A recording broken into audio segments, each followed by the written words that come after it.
दोस्तों, आज की कहानी है ननद जी आपको बहू रखनी नहीं आती। दोस्तों, कहानी शुरू करने से पहले अगर आपने हमारे चैनल को सब्सक्राइब नहीं किया है तो सब्सक्राइब कर लीजिए ताकि आपके पास पहुंचे हर नया वीडियो।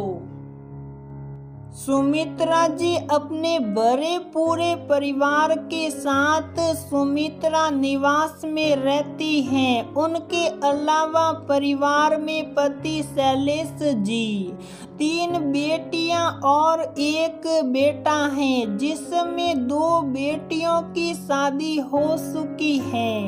इसके अलावा उनकी 2 ननदें हैं जो आती जाती रहती हैं। सुमित्रा जी का अपने ननदों के साथ भी बहुत प्रेम भरा संबंध है, क्योंकि उनका स्वभाव बहुत ही सरल और सौम्य है। दोनों ननदों के बेटों के ब्याह हो चुके हैं। अब बारी सुमित्रा जी की बेटे को ब्याहने की है, क्योंकि सुरेश अपनी बहन सरिता से 4 साल बड़ा है। इसलिए सब ने मिलकर तय किया है कि पहले बहू लाएंगे, फिर बेटी को विदा करेंगे। जोर शोर से सुरेश के लिए लड़की देखी जा रही है। लड़की तो कई पसंद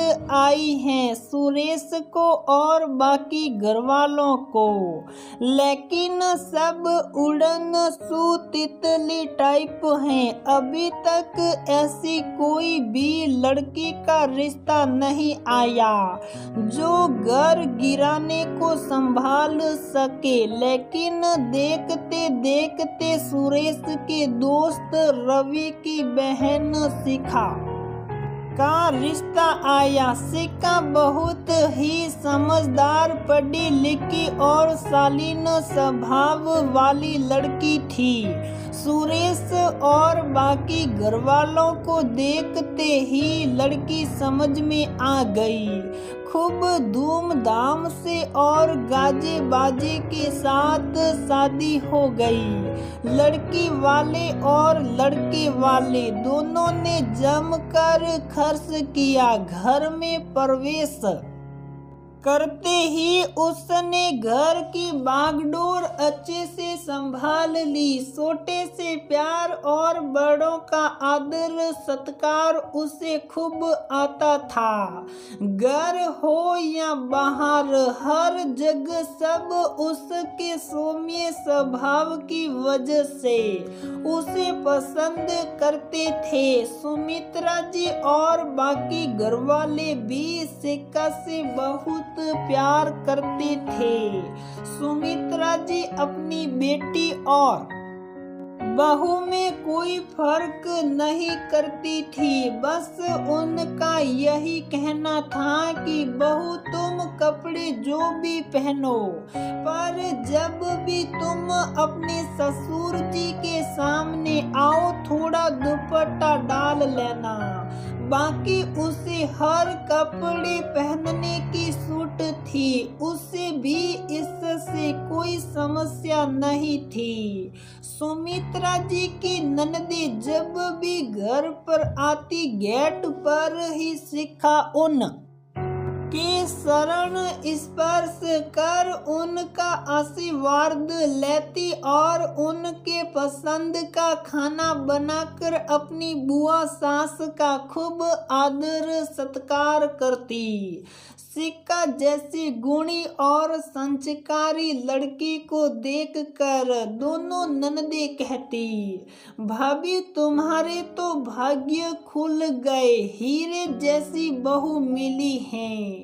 इतनी संस्कारी और समझदार बहू आई है और एक हमारी बहू को देखो किसी के आने से खाना बनाना तो दूर, खुश होना भी नहीं जानती।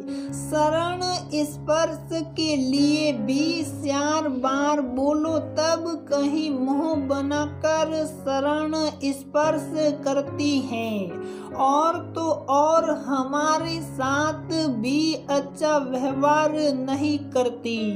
तब सुमित्रा जी ने कहा कि दीदी, अगर बहू को बेटी समझेंगे तभी बहू भी आपको माँ समझेगी, लेकिन अगर आप उसमें और अपनी बेटी में फर्क समझोगे तो फिर तो वो कहाँ दिल से आपको अपनाएगी।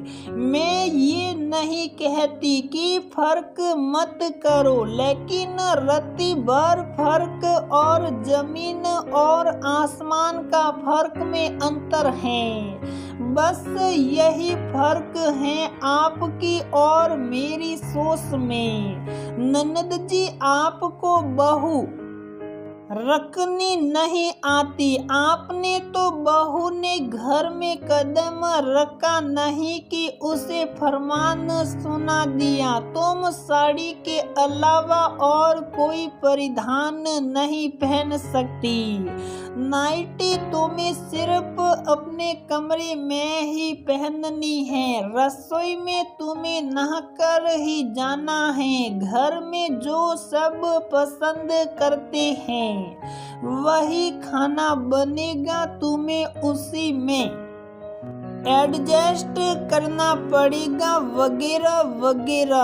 अब आप ही बताइए दीदी, जिसे आप बहू बनाकर लाई हैं उसे पिंजरे में कैद करके रखना चाहोगी तो बेचारी कैसे अपना जीवन काटेगी।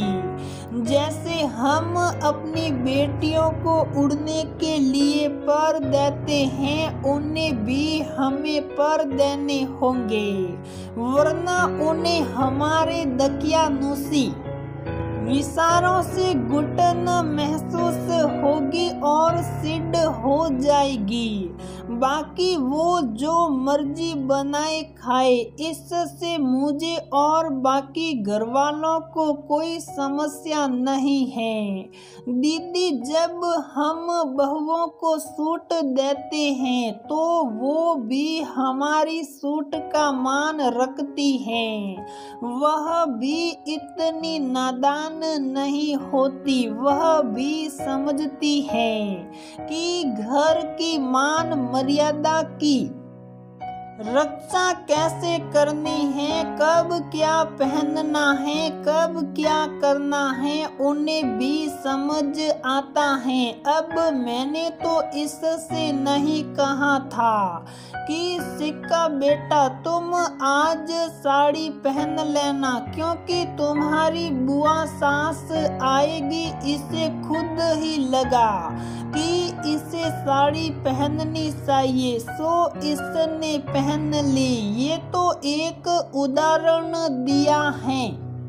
मैंने ऐसे ही हर स्थिति में अपने आप को ढाल लेती हैं। बस जरूरत है थोड़ी से प्यार की। आपकी बहू भी मेरी बहू की तरह हो जाएगी अगर आप सास बनकर नहीं बल्कि माँ बनकर अपनाएगी। आशा करती हूँ दीदी आप लोगों को मेरी बात समझ में आ गई होगी। तब दोनों ननदों ने कहा, हाँ भाभी, आपकी बात अच्छी तरह समझ में आ गई। हमारी आंखें खोलने के लिए धन्यवाद भाभी। दोस्तों, ये अक्सर पार्य हर घरों में होता है कि सास बहू से उम्मीद करती है कि वो संस्कारी, गुणी और सबका कहना मानने वाली हो। उसकी हर बात को चाहे गलत हो या सही पर झुकाकर स्वीकार कर ले, लेकिन वो खुद में रति भर में बदलाव लाना नहीं चाहती। बेटी और बहू दोनों को अलग नजर से देखती हैं, तो बहू भी सास को क्यों माँ समझेगी। अगर सास प्यार से कुछ अपने बदलाव लाएगी तो बहू भी अपने आप उस सांचे में ढल जाएगी। दोस्तों, आपको क्या लगता है, सुमित्रा ने जो अपनी ननदों को समझाया क्या वो सही था? बहू और बेटी में रति भर फर्क क्या आपके हिसाब से सही है? तो दोस्तों, आप हमें कमेंट बॉक्स में ज़रूर बताइए।